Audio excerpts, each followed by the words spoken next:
बिस्मिल्लाह। अच्छा, इस चैप्टर में 2 या 3 टेक्निकल एस्पेक्ट्स अभी रहते हैं। नंबर 1, माइनर अगर बेनिफिट एज में आना चाहे तो क्या करे, ठीक है, मतलब पार्टनरशिप में आना चाहे, बेनिफिट लेना चाहे। सेकेंडली, आपने अभी होल्डिंग आउट को एक दफ़ा दोबारा डिटेल में देखना है। होल्डिंग आउट का कॉन्सेप्ट यहाँ पे गिवन है। तो ये 2 मेजर कॉन्सेप्ट हैं। और फिर एक ट्रांसफ़र के राइट्स, कि अगर आपने पार्टनरशिप इंटरेस्ट ट्रांसफ़र करना है तो उसके क्या राइट्स हैं, क्या लायबिलिटीज़ हैं। तो ये 3 एस्पेक्ट्स हैं।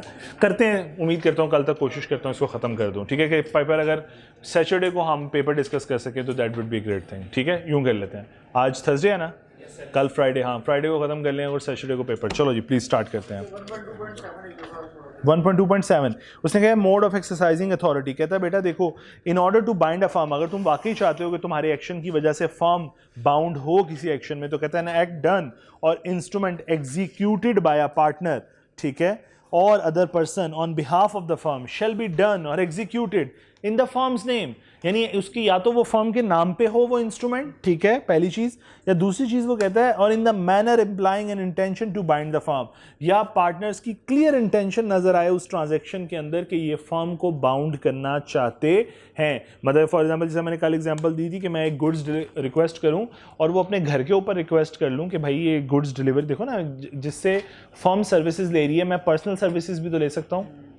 तो इसका मतलब मेरी इंटेंशन अब यहाँ पे फर्म को बाइंड करने की नहीं होगी, बल्कि मैं पर्सनल कैपेसिटी में अपने घर के लिए कोई सर्विसेज एक्वायर कर रहा हूँ। से रिपेयरर को एक्वायर कर लेता हूँ कि भाई तुम मेरे घर के में भी रिपेयर वर्क परफॉर्म कर दो। तो इनफैक्ट मैं फर्म के लिए नहीं कह रहा, बल्कि अपने पर्सनल पर्पज़ के लिए कह रहा हूँ, ठीक है। Liability of partner and firm. बेटा देखो, लायबिलिटी ऑफ पार्टनर, अब जरा ये समझो आपने, बल्कि पहले यूँ समझाता हूँ कि अगर फॉर एग्जांपल 3 पार्टनर्स हैं, XYZ, तीनों एक्टिव पार्टनर हैं। अभी मैं अज्यूम कर लेता हूँ जी, तीनों एक्टिव पार्टनर हैं। ये जाके कुछ भी एडमिट करेंगे तो ऐसा समझा जाएगा फर्म ने एडमिट किया, ऐसे ही जी। ऑर्डिनरी कोर्स ऑफ बिजनेस में कुछ भी जाके एडमिट करेंगे तो ये ना समझा जाएगा फर्म ने। जैसा मैंने आपको एग्जांपल दी, मैंने रेडोल्फ पाकिस्तान के बिहाफ पे जब एजेंट के तौर पे गया और कुछ एडमिट किया उस कमिश्नर के सामने, तो उसकी वजह से मेरी कंपनी को पेनल्टी पड़ी थी। क्यों? क्योंकि मेरी एडमिशन का क्या मतलब था, मैंने कबूल किया। तो मेरी कबूलियत का मतलब था फर्म ने, मेरे बिजनेस ने कबूल कर लिया, ऐसे ही है, क्योंकि आई वॉज द एजेंट। तो इस केस में अगर एक्स एजेंट है, ठीक है, और एक्स ने किसी लायबिलिटी को कबूल कर लिया, तो मतलब XYZ ने कबूल कर लिया। वाई ने किसी लायबिलिटी को कबूल कर लिया, मतलब XYZ ने कबूल कर लिया। मेरी बात समझ पा रहे हो? इसका मतलब यहाँ पे कहना ये चाह रहा हूँ कि अगर एक्स कोई एक्शन लेता है, और एक्शन क्या है कि वो एडमिट कर लेता है एनी लायबिलिटी, कबूल कर लेता है एक लायबिलिटी कि हाँ भाई ये इसके, फॉर एग्जांपल एक केस फाइल हुआ है हमारे खिलाफ, तो मैंने वो कबूल कर लिया कि हाँ भाई हमारी पेनल्टी बनती है, हमने ये गलत काम किया था, हमारे डैमेजेस बनते हैं। तो मतलब पूरी फर्म ने वो कबूल कर लिया। बात समझ आए? सॉरी, कॉन्सेप्ट एक्टिव है ना, he is taking part in the business. तो अगर वो ऑर्डिनरी कोर्स ऑफ बिजनेस में रहते हुए कबूल कर ले, एडमिट अपनी लायबिलिटी कबूल कर ले, तो वो सब ने कबूल कर ली। बात समझ आ रही है? चलो जरा पढ़ते हैं फिर। नहीं, क्यों पूछेंगे बेटे, लायबिलिटी है, कोई केस हुआ है, उसने कबूल कर लिया तो कबूल कर लिया सारी। वो बिजनेस ट्रांजैक्शन थोड़ी कर रहा है, अपना जुर्म कबूल कर रहा है, सम सॉर्ट ऑफ लायबिलिटी कबूल कर रहा है। जी जी प्लीज पढ़े कोई मेरे लिए। 1.3 liability of partner and firm. Liability of partner and firm. Effect of admission by a partner. Any admission or representation made by a partner is evidence against the firm. यहां तक रुकिएगा। एनी एडमिशन, कुछ भी कबूल कर लेना या कोई representation दे देना by any partner is evidence against the firm, firm के खिलाफ एविडेंस है जी। If the following 2 conditions are fulfilled. 2 conditions होना जरूरी है। Number 1, Such admission or representation must relate to the affairs of the firm. Firm से relevant कबूलियत की हो, अपने पर्सनल जुर्म कबूल करता रहे, अपनी पर्सनल लायबिलिटी कबूल करते, वो फर्म की लायबिलिटी नहीं है जी। Next, Such admission or representation must be made in the ordinary course of business. Ordinary course of business के अंदर। Outside the ordinary course of का एक्शन, वैलिड एक्शन, फर्म का एक्शन नहीं समझा जाएगा। मेरी बात समझ आ रही है? वो खाली उस पार्टनर के ऊपर आएगा। बात समझ आई यहाँ तक? देखो, अगर इसको केस समझ लेते हैं, एक छोटा सा चार्टर्ड अकाउंटेंट फर्म है, ठीक है, और क्लाइंट है सामने नेस्ले पाकिस्तान, ठीक है। तो नेस्ले पाकिस्तान के ऑडिट के केस में कोई मामला आया और नेस्ले पाकिस्तान ने सपोज उनके ऑडिट जो भी हम कहते हैं QCR ओपन हुआ और एक पेनल्टी पड़ी। अब वो पेनल्टी को अगर मैं से ICAP ने पेनल्टी इम्पोज की फर्म के ऊपर, सपोज मेरी फर्म के ऊपर आई कैप ने पेनल्टी पॉइंट की, मैंने अपना काम अच्छा नहीं किया, मैंने अपनी ऑडिट जो है वो ड्यू डिलिजेंस के साथ नहीं किया, रीजनेबल नहीं किया, रिपोर्ट गलत है, जो भी है, आई कैप ने मुझे फाइन किया और कोर्ट में केस चला, मैंने फाइन एक्सेप्ट कर लिया। मेरा एक्सेप्टेंस जो कि रिलेट करता है मेरी बिजनेस, मेरी फर्म के बिजनेस से, मेरी फर्म के अफेयर से, ऑर्डिनरी कोर्स ऑफ बिजनेस के अंदर हूँ, यही काम करते हैं हम, ऑडिट ही करते हैं फर्म्स का। तो अब इस एग्जाम्पल में मेरा कबूल करने लेना मतलब मेरी फर्म का कबूल कर लेना। ये पेनल्टी किसकी हुई, लायबिलिटी किसकी हुई, मेरी फर्म की। क्लियर। दूसरी बात, अगर मैं कहूँ कि एक सिनेरियो ऐसा ही है लेकिन हमने साथ में, मैंने किसी को पर्सनल कैपेसिटी में किसी क्लाइंट को स्टॉक की सर्विसेज दी, इन्वेस्टमेंट सर्विसेज दी हैं कि सिक्योरिटीज़ में इन्वेस्ट करो, इसके पैसे इन्वेस्ट किए, डंप करवाए, पैसा ही डंप हो गया, लॉस हो गया, इसने मेरे खिलाफ केस फाइल कर दिया। अब मैं जो केस कबूल कर रहा हूँ कि क्या मेरी कबूलियत फर्म से रेलिवेंट है, अफेयर से, क्या ऑर्डिनरी कोर्स ऑफ बिजनेस के अंदर है? नो। तो ये कबूलियत मेरी कबूलियत है, ये लायबिलिटी मेरी लायबिलिटी है, इंडिविजुअल की, फर्म की लायबिलिटी नहीं है। Is that clear? अब ये एग्जांपल समझ आइए थोड़ी। चलो प्लीज एग्जांपल 12 पढ़ो, आसान सी एग्जांपल है।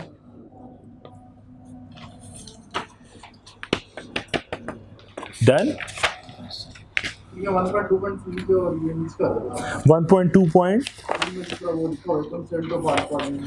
1.2.3 ये तो स्टेचुरी रिस्ट्रिक्शन है?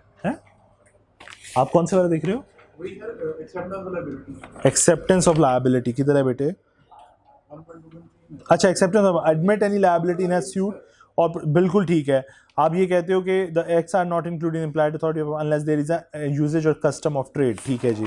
आप कह रहे हो कि वहाँ पे वो कह रहे थे, हमने पढ़ा था कि भाई अगर तुमने किसी केस के अंदर लायबिलिटी को एक्सेप्ट करना है तो सारे पार्टनर की कॉन्सेंट चाहिए होगी। मैंने ये कहा वहाँ पे इम्प्लाइड अथॉरिटी काम नहीं करेगी, मैंने यही कहा था ना। और मैंने कहा था कि असूलन ये होता है कि तीनों उस केस में इन्वॉल्व हुए होते हैं। ठीक है, अब ज़रा समझना केस चलता कैसे है। कोर्ट कहता है तीनों अपना लेकर आओ कंसेंट लेटर, तीनों लेके केस फाइल कर देते हैं, या तीनों केस के आगे एक ऑथराइज रिप्रेजेंटेटिव अपॉइंट कर देते हैं, तीनों की परमिशन से एक बंदा आके केस लड़ रहा होता है। जरा गौर करो बात को, ये चलता कैसे है? क्या रोज केस सुनने अदालत में तीनों पार्टनर आते हैं? नहीं, कोई एक एक्टिव पार्टनर होता है जो इस मैनेजमेंट को देख रहा होता है डे टू डे। सपोज आपने मेरी फर्म पे केस कर दिया, मेरी फर्म के तीनों पार्टनर मुझे कंसेंट देंगे, रिटन कंसेंट, कि Salman is authorise to present in front of court on the behalf of all partner XYZ। तो अब मैं अगर प्रेजेंट हो रहा हूँ और मैं अब कुछ कबूल करता हूँ तो फर्म ने कबूल किया। सो इसके पीछे ना जो आपकी वर्ड्स आपको बिल्कुल ठीक है, लेकिन मैं इसके पीछे सपोर्ट ले रहा हूँ ऑथराइज अथॉरिटी लेटर की। उस अथॉरिटी लेटर के ऊपर तीनों पार्टनर XYZ ने साइन किए हुए हैं अपने, यानी मुझे ऑथराइज किया गया है कि मैं आऊं और ये ट्रांजैक्शन एग्जीक्यूट करूं। अब देखिए, अब समझिए आपका कॉन्सेप्ट रिजॉल्व हुआ कि नहीं हुआ? क्लियर? चलो जी, प्लीज आगे चलिए। Effect of notice to an active partner. जी, effect of notice to an active partner. अगर एक एक्टिव पार्टनर हो तो फिर सूरत हाल क्या होगी?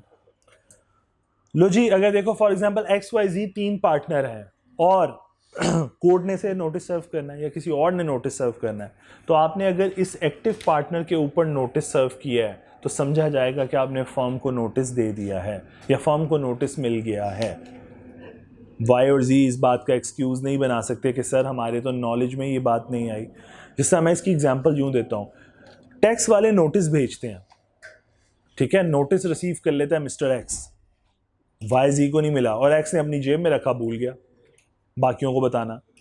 अगली बार क्या आएगा? जुर्माने का नोटिस, वो मिलेगा YZ को। YZ बम्बारमेंट करेंगे, किस बात की? सर हमें तो नोटिस ही नहीं मिला, आपका नोटिस आता तो हम जवाब ज़रूर देते। तो वो क्या कहेंगे? जनाब रिसीव किसने किया है? मिस्टर X ने, इज़ एन एक्टिव पार्टनर। और अगर एक्टिव पार्टनर को नोटिस मिला है मतलब सबको नोटिस कम्युनिकेट हो गया है। उस पार्टनर का एक्टिव होना ज़रूरी है। अगर वो एक्टिव नहीं होगा, से वो वर्ड कहता है स्लीपिंग पार्टनर, अगर स्लीपिंग पार्टनर को नोटिस दे दो तो क्या वो नोटिस फर्म को समझा जाएगा? नहीं।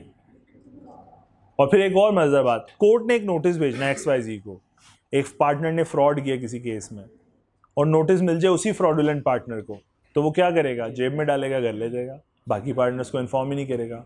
तो इसका मतलब है एक फ्रॉडुलेंट पार्टनर को नोटिस मिल जाना भी फर्म का नोटिस नहीं समझा जाएगा। तो अगर आप चाहते हो कि आप इस बात का सहारा लो लॉ में कि नोटिस सर्व हो गया है पूरी फर्म को, तो वो नोटिस एक्टिव पार्टनर को मिलना चाहिए। वो नोटिस कुछ भी हो सकता है, वो शो का नोटिस होता है, वो कोर्ट का नोटिस हो सकता है, वो कुछ भी हो सकता है। क्लियर? एक्टिव पार्टनर का समझ आया आप लोगों को? चलो पढ़ो जरा। एक्टिव पार्टनर एड्रेस तो सेम ही होगा, लेकिन एक्टिव पार्टनर का रिसीव करना जरूरी है। वही सिर्फ लायबल होगा ना जिसने मिस किया। वही से लायबल होगा क्या मतलब? अगर जैसे किसी ने फ्रॉड किया तो किसने? एक्टिव पार्टनर ने। ठीक है, तो लायबिलिटी किसकी होती है? फर्म की। हाँ, वो अलग बात है, जब घर आएंगे तो मामला तय करेंगे, वो एक अलग चीज़ है, जॉइंट हो जाए। वो अलग चीज़ है। हाँ जी, चलें प्लीज़ पढ़िए। Any notice to a partner operates as a notice to the firm if the following conditions are fulfilled. Such notice must relate to the affairs of the firm. Notice once again firm से relevant हो। Such notice must be given to an acting partner and not active the partner को notice देना है, sleeping partner को notice नहीं देना। अगर sleeping partner को नोटिस सर्व हुआ तो फर्म का नोटिस नहीं समझा जाएगा। There must not be by any fraud committed by the partner receiving the notice. और उस पार्टनर ने कोई फ्रॉड कमिट ना किया हो, यानी फ्रॉडुलेंट पार्टनर को नोटिस नहीं मिलना चाहिए। प्लीज एग्जांपल 13 और 14 देखिए।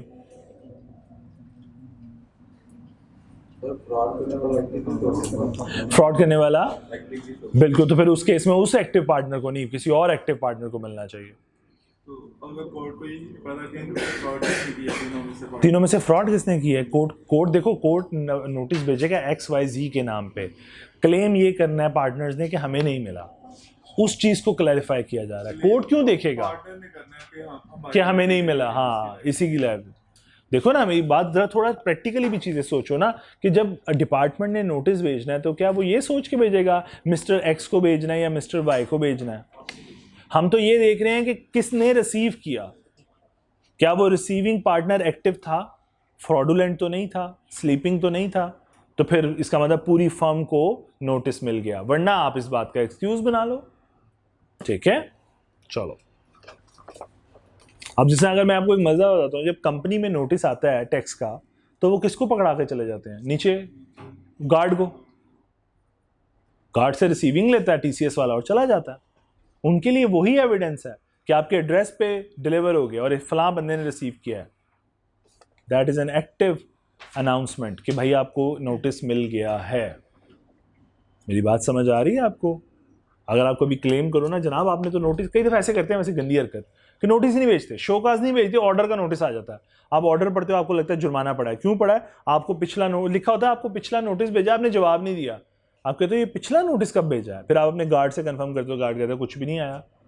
तो फिर आप प्ली करते हो कि जनाब आपने शोकाज नोटिस नहीं भेजा मुझे, तो ये ऑर्डर कैसे आ गया? ठीक है, चलो प्लीज एग्जाम्पल 12 और 13 और 14।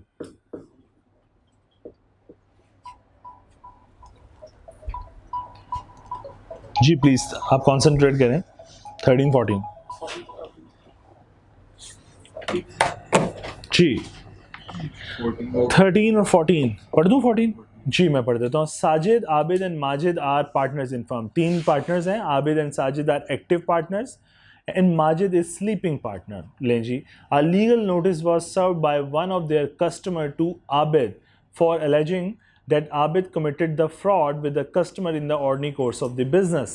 लें जी, कस्टमर ने एक लीगल नोटिस भिजवाया है, किसको? आबिद को। और कौन एक्टिव पार्टनर है? आबिद और साजिद एक्टिव पार्टनर है। ठीक है जी, ले हम इसको यहाँ पे बना भी लेते हैं ताकि मेरे लिए भी इसको ज़रा समझना आसान हो जाए। आबिद है A और M, और कौन दो एक्टिव पार्टनर है? आबिद और साजिद, ये दोनों एक्टिव पार्टनर है। ठीक है, अब आगे वो कहते हैं वन ऑफ द कस्टमर ने आपके खिलाफ लीगल नोटिस सर्व किया है कि आबिद ने customer to Abid for alleging that Abid committed the fraud. ले जी, जिसने फ्रॉड कमिट किया है उसी को नोटिस सर्व कर दे, ये बंदा फ्रॉडुलेंट है, ऐसा ही है। और नोटिस किसको सर्व हुआ है? इसी को। क्या ये फर्म का नोटिस समझा जाएगा? Not at all. अगर फर्म का नोटिस करना हो तो किसको नोटिस भेजना चाहिए था? एक्टिव। इसकी तो स्लीपिंग है वैसे ही, इसको तो नोटिस भेजना ही नहीं चाहिए था। ये फ्रॉडुलेंट है, इसको भी नहीं भेजना चाहिए था। तो फिर एक ही ऑप्शन बची है, एस को नोटिस सर्व मिलेगा तो मतलब है पूरी फर्म को नोटिस मिला। तो जरा पढ़ता हूं आगे, कहते हैं the notice is not enough. The notice must be served to a partner who did not commit any fraud. सो इस केस में ये स्लीपिंग है, इसको भी नहीं सर्व हो सकता था, ये फ्रॉडुलेंट है, इसको भी सर्व नहीं हो सकता था, ये एस को सर्व हो सकता था क्योंकि वो एक्टिव पार्टनर है। अगर इसको सर्व होगा तो पूरी फर्म का नोटिस समझा जाएगा। ठीक है जी, जी यहाँ तक क्लियर।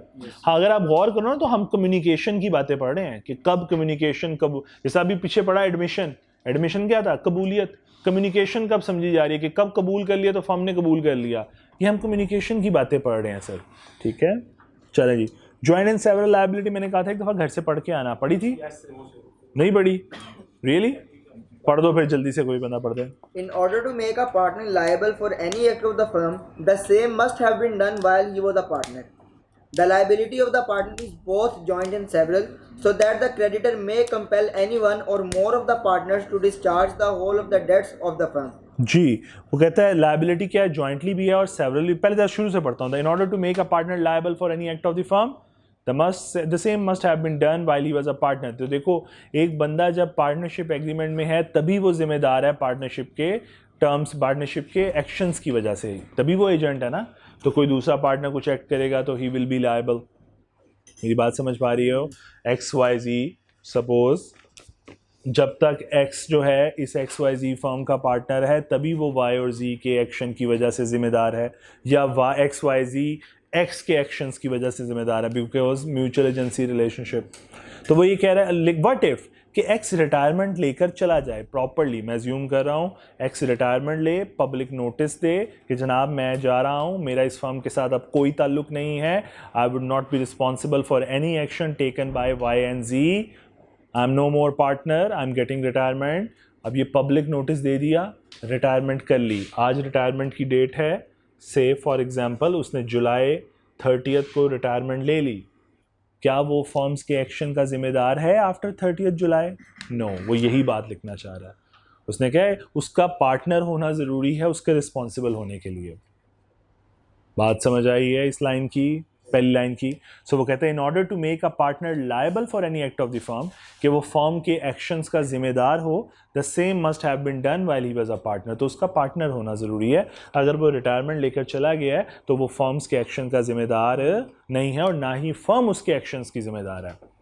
ये बात समझ आई है सबको? आगे चलो।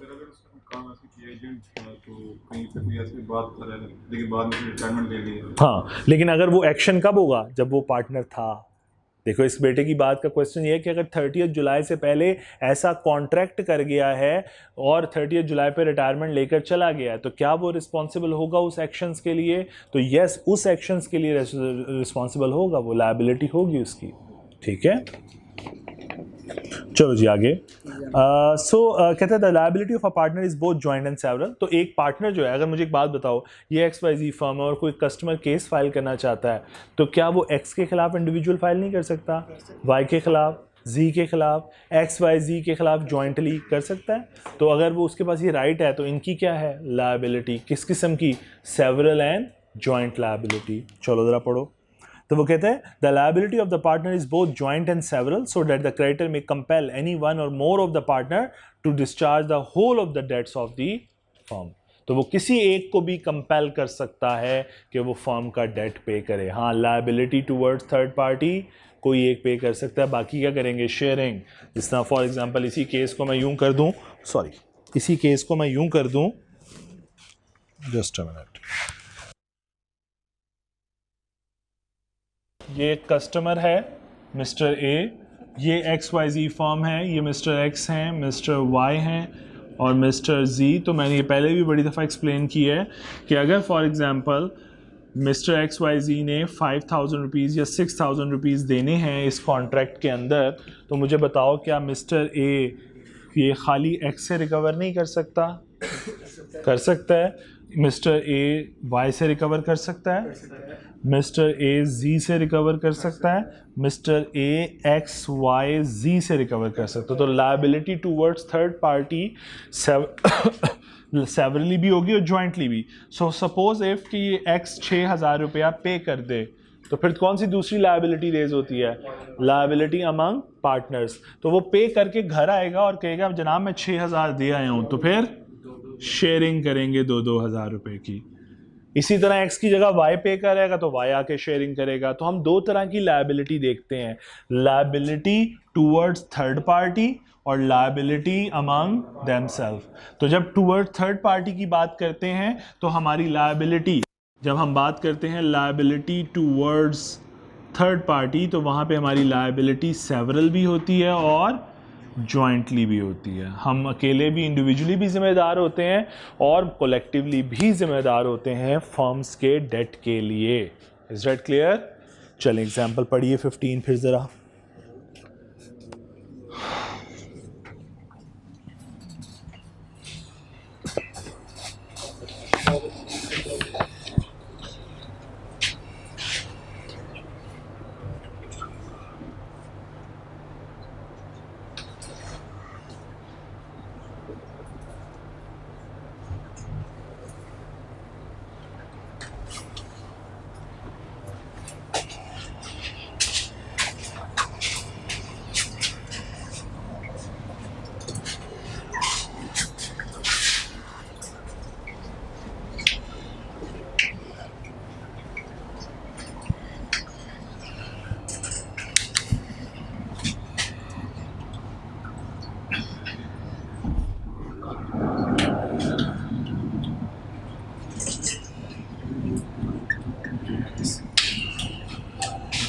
बेटे काम कर, साथ वाले रूम से ना मार्कर पकड़ ला, आपको डिफरेंट कलर के, ये सिर्फ ब्लैक है।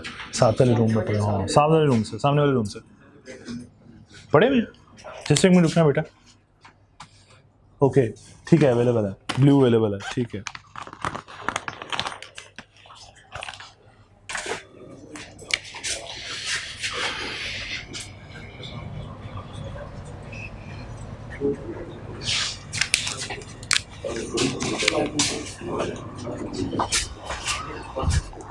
जी पढ़ ली एग्जाम्पल, कोई प्रॉब्लम?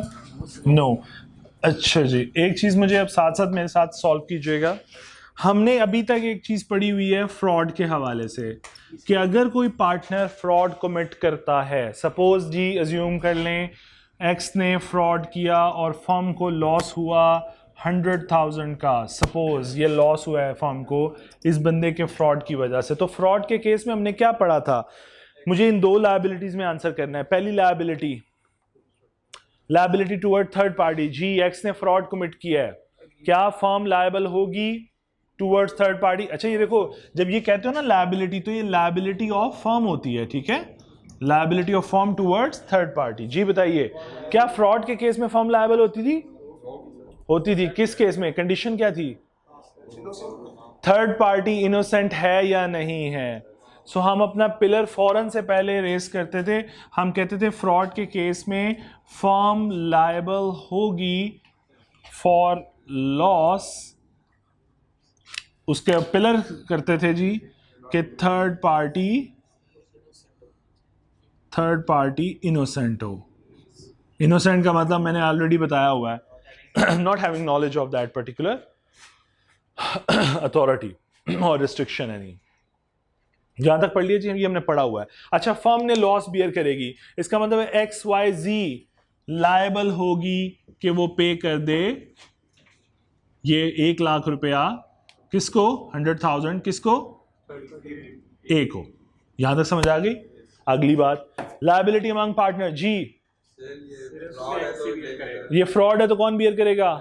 सो ये जब घर आएंगे तो घर आके जब डिस्कशन होगी तो ये एक्स सिर्फ ये 100,000 बियर करेगा, इसका मतलब है वो ये रीइंबर्स करेगा लॉस टू द फर्म या रिमेनिंग पार्टनर्स को। किनको? जी बिल्कुल नहीं है, मैं उसी पे आने लगा था, शाबाश अगर आपने दोनों क्लियर कर दी।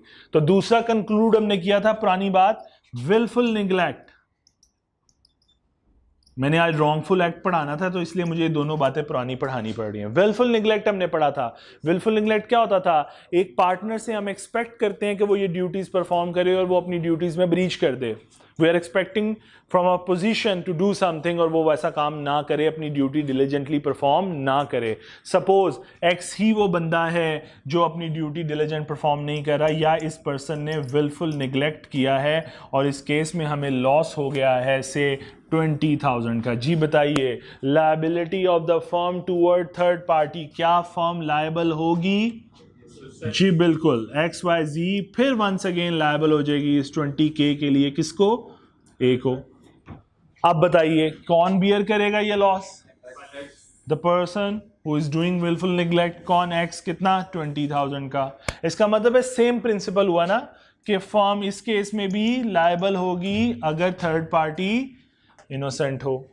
ये दो बातें हमने पिछले चैप्टर में पढ़ के आए हैं, मैंने सिर्फ कंसाइज की हैं एक जगह पे। अब तीसरी बात आज आपको यहाँ पे नजर आ रही है, प्लीज हेडिंग पढ़िए। अगर कोई पार्टनर फ्रॉड करता है थर्ड पार्टी के साथ, लेकिन वो जो फ्रॉड इस केस में कर रहा है वो जो फर्म के ऑर्डिनरी कोर्स से हटके है, उस सूरत में फर्म लायबल होगी थर्ड? उस केस में नहीं फर्म लायबल होगी उसमें, क्योंकि क्यों? रीजन क्या है उसके? अच्छा, एक क्वेश्चन है इस बेटे का, ये वैसे मैं आंसर कर चुका हूँ लेकिन दोबारा हम डिस्कस कर लेते हैं कि अगर यहाँ पे X फ्रॉड कर रहा है या विलफुल निगलेक्ट कर रहा है, फ्रॉड ज़्यादा बेहतर वर्ड है, फ्रॉड कर रहा है लेकिन ऑर्डिनरी कोर्स ऑफ बिजनेस के अंदर नहीं फ्रॉड कर रहा, तो क्या फर्म लायबल होगी? No, answer is no. Reason? Ordinary course of business नहीं है तो थर्ड पार्टी को इस बात का नॉलेज होना चाहिए। यहाँ पे third party negligence is not an excuse. Third party की नेग्लिजेंस का खुमियाजा फर्म क्यों भुगते? देखो, आप डेली बेसिस पे आते हो चार्टर्ड अकाउंटेंट बिजनेस में, आपको पता है चार्टर्ड अकाउंटेंट की बिजनेस की डोमेन क्या है? इन्वेस्टिंग करना, सिक्योरिटीज खरीद के देना, ये चार्टर्ड अकाउंटेंट बिजनेस की डोमेन नहीं है। तो यहाँ पे गलती पे कौन पे है? Third party. He has a knowledge. हम अज्यूम करेंगे फिर कि थर्ड पार्टी के पास नॉलेज है, और अगर थर्ड पार्टी के पास नॉलेज है तो फर्म लायबल नहीं होगी।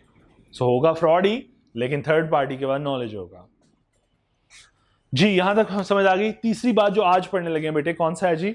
Liability of a firm for wrongful acts of a partner. लें जी, अब चेंज आने लगा है कि अब ये दो बातें तो सेम सिनेरियो है। तीसरी बात है wrongful act. Wrongful act with in the ordinary course, तो क्या फर्म लायबल होगी? जी, फर्म लायबल होगी। ये बात तो समझ आती है कि फर्म लायबल होगी। इसका मतलब है अगर एक्स कोई रॉन्गफुल एक्ट करता है, रॉन्गफुल एक्ट का मतलब है ये कि कुछ गलती कर दी है। रॉन्गफुल एक्ट मतलब किस कैटेगरी? मुझसे अक्सर बच्चे पूछते हैं फिर सर इसमें डिफरेंशिएशन कैसे होगा, विलफुल नेग्लेक्ट क्या है और रॉन्गफुल एक्ट क्या है? तो मैंने कहा था कि ये रेजिडुअल कैटेगरी है, जो फ्रॉड नहीं है, जो विलफुल नहीं है, वो रॉन्गफुल एक्ट है। समझने के लिए मैंने कहा था ये रेजिडुअल कैटेगरी है। ये दोनों, अगर कोई फॉर एग्जांपल फ्रॉड नहीं है, क्लियर नजर आ रहा है कि ये इंटेंशन टू डिसीव नहीं है, तो फ्रॉड नहीं है। तो फ्रॉड नहीं है तो फिर विलफुल देख लो। अगर उसकी एक्सपेक्टेशन भी नहीं है कि उस पोजीशन पे बैठे बंदे को ये काम करना चाहिए, तो ये विलफुल भी नहीं है।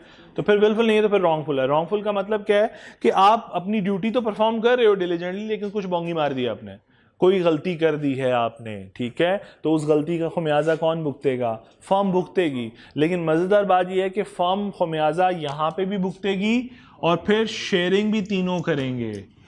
ये फर्म का लॉस समझा जाएगा। रॉन्गफुल एक्ट में किसी एक की गलती नहीं है। सपोज हम 3 पार्टनर्स थे, यही 3 लोग पार्टनर थे XYZ, एक्स से कुछ ऐसा गलत हो गया, लाइक मैं कहता हूँ अपनी ड्यूटी तो उसने अपनी तरफ से डिलीजेंटली परफॉर्म की, ठीक है, लेकिन कुछ नुकसान हो गया उस ट्रांजैक्शन के अंदर, सपोज उसकी किसी गलती की वजह से, तो क्या पुट्ठा टांग दें इस बंदे को? नहीं। इनफैक्ट ये पूरी फर्म का लॉस है। It's a ordinary business loss, और इस केस में पूरी फर्म लॉस को शेयर करेगी। आपने अपना केस बताया था, भी मैंने वो बता दिया कि हाँ, मैंने जो गलत बात की है वो क्या थी? वो मेरी वैसे मिस्टेक थी, वो रॉन्गफुल एक्ट नहीं था, वो मेरी मिस्टेक थी। That was not expected from that position कि एक बंदा मैनेजर की पोजीशन पे ऐसी बात कह दे। वो मतलब ये तो आप ना चाहते हो गया ना, तो हाँ, ये कह सकते हो इंटेंशन नहीं थी, फ्रॉड नहीं था, विलफुल निगलेक्ट तो मुझे लगता थी, क्योंकि मेरी ड्यूटी थी to perform in a better way, मैंने गलत परफॉर्म किया, तो इट वाज अ मिस्टेक।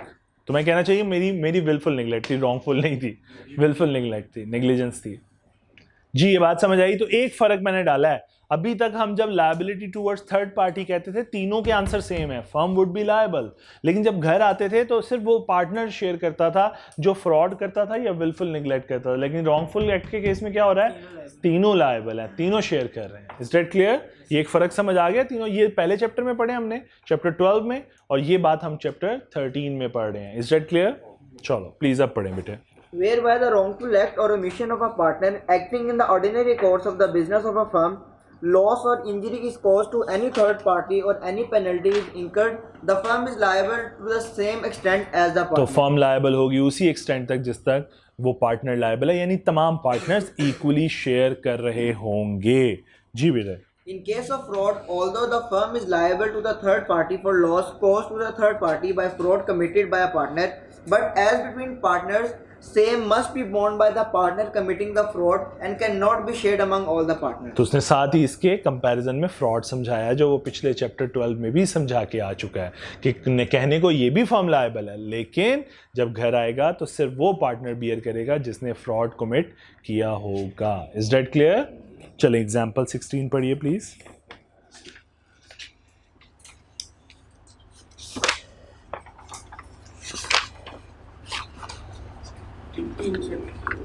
जी बेटे,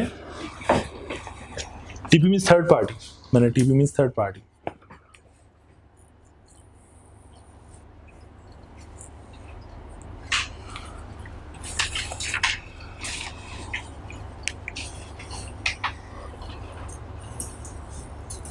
जी डन। क्या क्या क्या क्या एग्जाम्पल को मैं कर देता हूँ। कहते हैं SBMQ is a partnership firm in which SBM and Q are partners. ये चारों पार्टनर्स हैं। Shabir the only active partner knowing the goods were stolen one. अब उसे पता है ये गुड्स चोरी की थी, ठीक है। Stolen one purchased and sold them in the name of the firm. लेकिन जी खरीदी और फिर फर्म के नाम पे ही बेच दी, ठीक है। चोरी की चीज़ें हैं। ऑल द पार्ट, अब अगर फॉर एग्जांपल चोरी की चीज़ें बाद में आइडेंटिफाई हो जाएं तो क्या ये फ्रॉड है? किसी थर्ड पार्टी को डिसीव करे? नहीं, चोरी की चीज़ें खरीदी हैं प्रॉपर्ली, लेकिन चोरी की हैं, ठीक है, मानते ये पूरे बाजार चल रहे हैं यार, क्या हो गया। अच्छा, ऑल द अच्छा अब देखें, चोरी की चीज़ें खरीदी हैं, क्या फ्रॉड है? नहीं। क्या विलफुल निगलेक्ट है? एक्सपेक्टेड टू डू समथिंग, कोई ऐसी ब्रीच ऑफ ड्यूटी की है? नहीं, वो शायद प्रॉपरली अपनी तरफ से परचेज और सेल कर रहा है प्रॉपरली, सीम्स लाइक दैट। उसने इसने एक्सप्रेस करने की कोशिश की है कि वो सेल परचेज कर रहा है, ठीक है। बिल्कुल जानता था, बिल्कुल जानता था। उसने लिखा है Shabir the only active partner, the only active partner मतलब सिर्फ वो एक्टिव पार्टनर, बाकी डिसीजन मेकिंग में है ही नहीं, डे टू डे ऑपरेशन देख ही नहीं रहे, तो करता धरता कौन है? शबीर। जानता है कि सारे जानता है कि चोरी की चीज़ें खरीद के बेच रहा है, पैसे बना रहा है, ठीक नहीं। अब समझो, ये बात समझ आ रही है बातें कि वो अकेले एक्टिव पार्टनर है, उसे किसी की कंसेंट की ज़रूरत ही नहीं है, और उसका एक्शन सारी फर्म का एक्शन समझा जा रहा है। तो उसने जो ये एक्शन लिया, क्या ये फ्रॉड है? नहीं, वो फ्रॉड नहीं कर रहा, इंटेंशन टू डिसीव नहीं है, बल्कि चोरी की चीज़ें सस्ती खरीद के बेच रहा होगा। क्या ये विलफुल निगलेक्ट है? नहीं, वो अपनी ब्रीच ऑफ ड्यूटी नहीं कर रहा, ड्यूटी तो बड़ी डिलीजेंटली परफॉर्म कर रहा है, चीज़ें खरीदता है सस्ते में और बेच देता है। रॉन्गफुल एक्ट है। मैंने कहा ना रेजिडुअल कैटेगरी है, इन दोनों में फॉल नहीं कर रहे होगे तो यहाँ फॉल कर रहे होगे, और अगर रॉन्गफुल एक्ट है तो ये सारे पार्टनर जिम्मेदार होने वाले हैं। फर्म लायबल होगी तो सब जिम्मेदार होंगे। तो उसने आगे कहा all the partners including the sleeping partners are liable to the owner of the goods for the tort of conversion, कि उन्होंने ये जो खुर्द बुर्द की है चीज़ों के साथ, ठीक है, कन्वर्जन किया, रॉन्गफुल कन्वर्जन, इसके लिए वो जिम्मेदार होंगे। जी आ जाओ, कि अगर कल को पकड़ा जाता, ट्रू ओनर पकड़ लेता है आप लोगों को, तो आप तीनों जिम्मेदार हैं फिर इस केस में। अच्छा, प्लीज़ पहले ज़रा इससे पढ़ने से पहले एग्जाम आज के लिए होमवर्क प्रैक्टिस क्वेश्चन 1 जो है, ये पास पेपर का क्वेश्चन है, स्प्रिंग 2020 का, spring 2020, question number 4A, part A। ये बहुत खूबसूरत क्वेश्चन है। अच्छा, करने बहुत से क्वेश्चन देने वाला हूँ, चूँकि लेंथी क्वेश्चन हैं, इसलिए करने काम में ये ज़रूर करना है और सोल्यूशन नहीं पढ़ना। ये आपको पूरा कंफ्यूज करेगा क्वेश्चन, किस एंगल से, आपको 2-3 पर्सपेक्टिव में क्वेश्चन दिखाएगा। आंसर लिखने में मुश्किल आ रही होगी कि अच्छा यार इसको कैसे लिखें, तो ये क्वेश्चन आपने लिख के करना है। क्वेश्चन नंबर 1 ठीक हो गया। क्वेश्चन नंबर 2 आप अभी देखें, कोई ज़रूरत नहीं है घर से करने की, ज़रा देखें सवाल क्या है, कोई होमवर्क नहीं है ये, स्ट्रेट फॉरवर्ड क्वेश्चन है। चलो शाबाश, इसका मतलब कुछ करने की ज़रूरत नहीं है घर पे। अच्छा, वंस अगेन क्वेश्चन नंबर 3 देखो, स्ट्रेट क्वेश्चन है, डिस्क्रिप्टिव। एक बात मैंने अभी नहीं पढ़ाई हुई, सी वाली बात नहीं पढ़ाई मैंने अभी, लेकिन देखो स्ट्रेट क्वेश्चन है, डिस्क्रिप्टिव, तो ये भी घर से करने की ज़रूरत नहीं है। अच्छा जी, आगे आए जी, प्रैक्टिस क्वेश्चन 4, ये स्प्रिंग 2017 का पास पेपर है, स्प्रिंग 2017 का। क्वेश्चन नंबर 4B, 4 का पार्ट बी। वो पास पेपर के नहीं है? नहीं वो नहीं है, वो मैं पास पेपर के, लेकिन डिस्क्रिप्टिव है इसलिए मैंने उसको हाईलाइट नहीं किया हुआ। ये जरूरी तो नहीं ना कि जितना लंबा प्रैक्टिस है तो उसका सोल्यूशन नहीं नहीं ऐसा कुछ नहीं है, आप शॉर्ट वे में, कंसाइज वे में भी कर सकते हो। प्रैक्टिस क्वेश्चन 4 है जी, ठीक है। अब ये बड़ा खूबसूरत क्वेश्चन है, ये भी मैं चाहूँगा कि आप एक दफ़ा लिख के करें। हाँ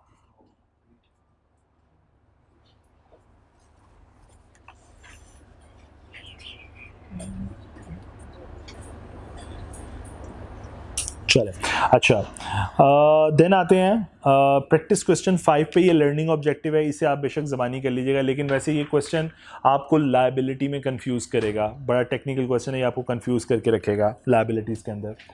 प्रैक्टिस क्वेश्चन 6 ऑटम 2018 का पास पेपर है। Autumn 2018 question number 5 part A.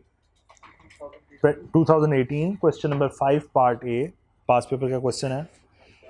Practice question 7 जो है ये स्प्रिंग 2019 का पास पेपर है, question number 4 part A.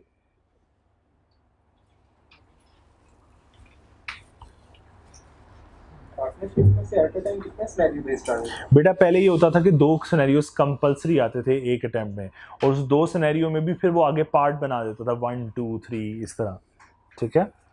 Practice question 8 जो है वो स्प्रिंग 2019 का पास पेपर है, क्वेश्चन नंबर 4 पार्ट ए। अभी मैंने ऊपर भी लिखवाया होगा, ऐसे ही है। वो पार्ट ए का सेकंड था और ये थर्ड है। पार्ट ए 2 था और ये पार्ट ए 3 है। तो मैंने जिसने कहा कि पार्ट में से भी आगे वो सब पार्ट बना देता था। प्रैक्टिस क्वेश्चन 9 जो है ये स्प्रिंग 2020 का पास पेपर है, क्वेश्चन नंबर 4B। मैं कहूँगा ये घर से नहीं करना, ये अभी करना है। ज़रा पढ़ो एक दफ़ा, स्प्रिंग 2024B अभी पढ़ो जी। नहीं 9 वही दोबारा वही पूछा उसने, चलो तो ये भी नहीं करना। प्रैक्टिस क्वेश्चन 10 है, ये ऑटम 2015 का पास पेपर है, क्वेश्चन नंबर 4C।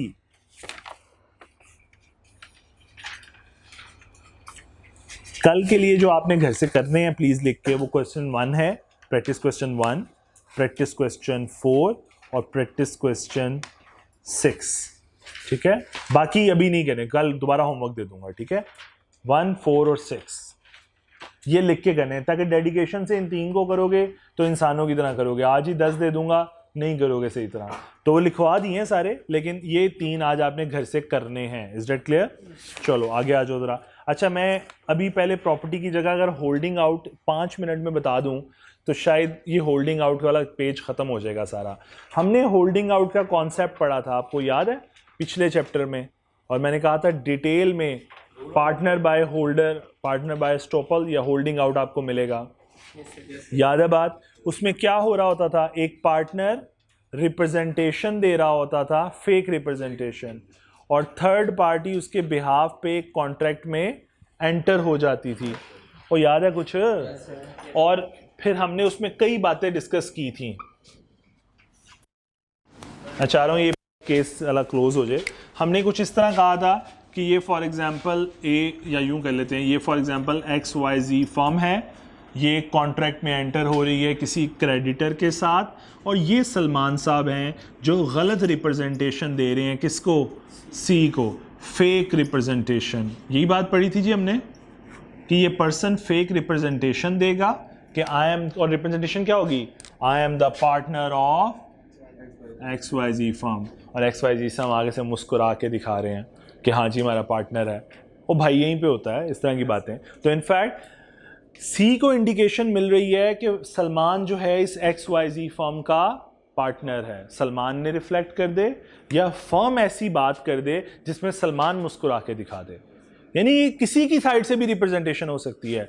ये फर्म भी दे सकती है जिसको कंफर्म करा होगा सलमान अपनी स्माइल से, ये सलमान भी दे सकता है जिसको कंफर्म करा होगा XYZ अपनी स्माइल से, अफर्मेशन से। रिप्रेजेंटेशन कोई भी दे सकता है। सो फेक रिप्रेजेंटेशन, और ये पार्टी इस फेक रिप्रेजेंटेशन पे बिलीव करते हुए इस कॉन्ट्रैक्ट में, इस प्रेजेंटेशन पे ऊपर फेथ रखते हुए इस कॉन्ट्रैक्ट में एंटर हो जाए कंपनी के साथ, या कंपनी को लेंड कर दे कुछ अमाउंट। सपोज लेंड करने के कई तरीके हो सकते हैं, गुड्स दे दे क्रेडिट पे, लोन ही है ना ये भी।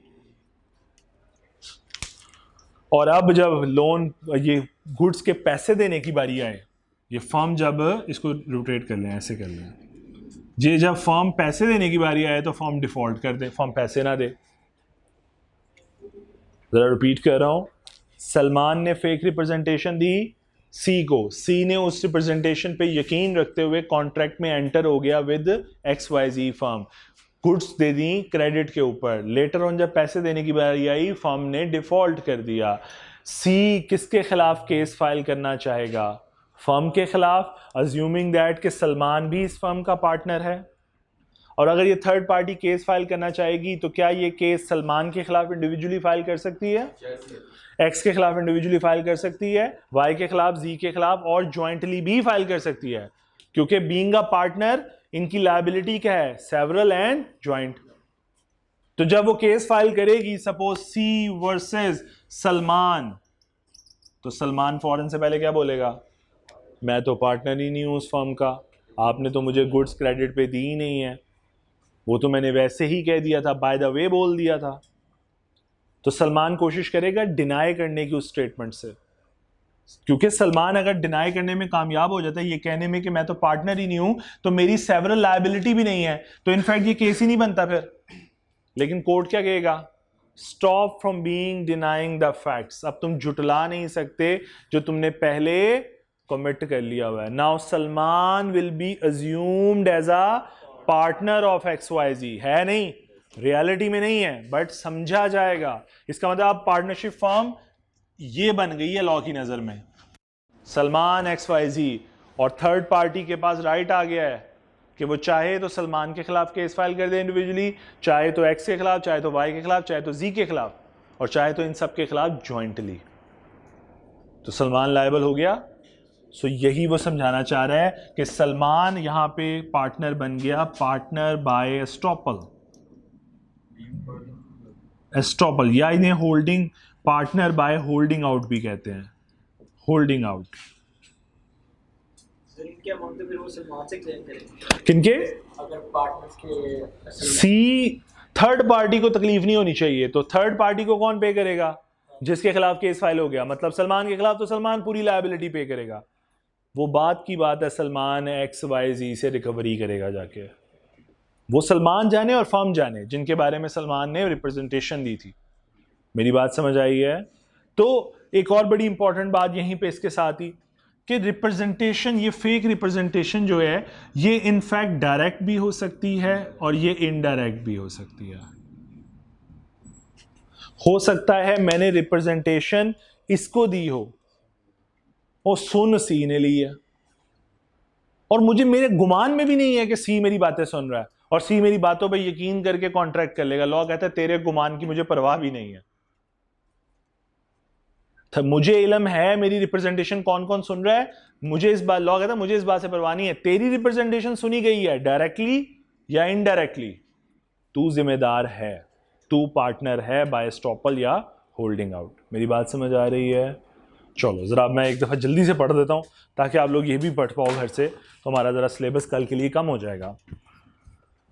थोड़ा सा टाइम ले लूँ, 5 मिनट आप लोगों के, कोई इशू नहीं? 5 मिनट है ना हमारे पास? Okay. A person who expressly और impliedly represent himself, a person, Salman, expressly और इम्प्लाइडली रिप्रेजेंट हिमसेल्फ और knowingly permit himself to be represented, या ये रिप्रेजेंट कर रहा है या अलाउ कर रहा है XYZ को कि मुझे रिप्रेजेंट कर लो एज अ पार्टनर, और नोइंगली, जानते हुए, permit himself to be so representative कि मुझे, हाँ मुझे पार्टनर डिक्लेयर कर लो, ठीक है, टू द थर्ड पार्टी, इस पार्टी के सामने।